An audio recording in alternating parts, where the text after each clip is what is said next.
suis Christina Fortin-Ménard, copropriétaire de Miel Éco avec mon conjoint David Lee depuis 2021.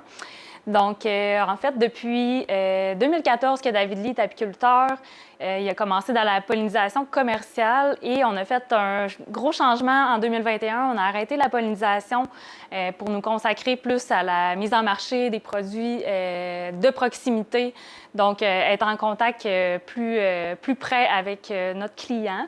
Et puis là, cette année, on lance un nouveau projet qui est l'Alvéole Bistrot Champêtre qu'on a financé en fait avec une campagne de sociofinancement La Ruche qui a vraiment dépassé nos attentes. Donc, on est super excités de lancer ce nouveau projet-là.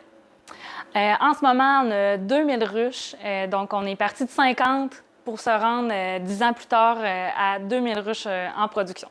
Les plus gros défis en tant qu'apiculteur, c'est sûr que c'est tout ce qu'on ne peut pas contrôler. Donc, tout ce qui, malgré nos efforts, n'a pas nécessairement un résultat proportionnel. Donc, on parle des conditions climatiques, évidemment. Si on a un été pluvieux, on n'aura pas des bonnes récoltes. Et puis, évidemment, il y a l'apparition de maladies, comme on entend beaucoup parler du varroa. On fait tout ce qui est en notre possible pour que nos abeilles soient en santé, mais parfois, c'est pas assez. Fait que c'est vraiment ça qui est difficile en tant qu'apiculteur. Tous ces défis-là jouent sur notre production. Donc, c'est pour ça qu'il faut avoir autant de ruches. C'est comme un peu une assurance. On veut s'assurer d'avoir un minimum de récolte pour être capable, en fait, de commercialiser tous nos produits. On fait beaucoup de transformations. Donc, il faut vraiment s'assurer d'avoir un inventaire de miel assez important pour se rendre à l'année suivante, à la prochaine récolte. Donc, dans l'optique de toujours améliorer notre rentabilité, on se diversifie. Donc, à chaque année, on fait des ajouts. Puis cette année, en fait, on fait le lancement de l'Alvéole Bistrot Champêtre. Donc, on va recevoir nos clients.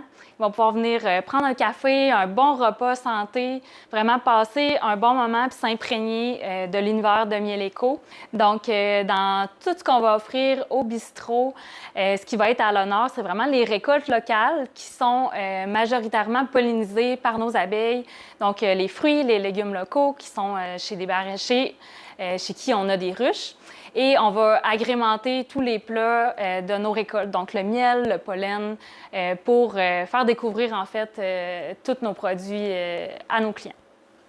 David Lee de Desrochers.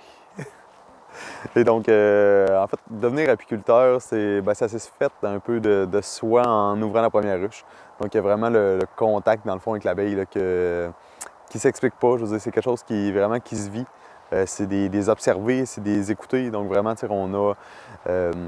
chaque ruche va être différente. On va vraiment avoir une dynamique qui va être différente d'une à l'autre. Donc, c'est vraiment...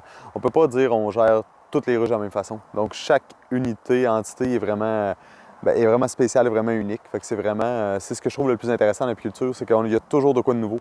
Il y a la météo, on a le développement des colonies, il y a tellement de facteurs. Fait que c'est intéressant parce qu'on peut le retransposer aussi au niveau de la vie de tous les jours, dans le sens que chaque colonie peut représenter une personne, peut représenter, exemple, un village, une ville, donc dans le sens que tout fonctionne différemment, que chacun a leur identité en fait. As-tu toujours aimé ça, l'apiculture, ou c'est arrivé quand? C'est arrivé plus 2013, 12, 13.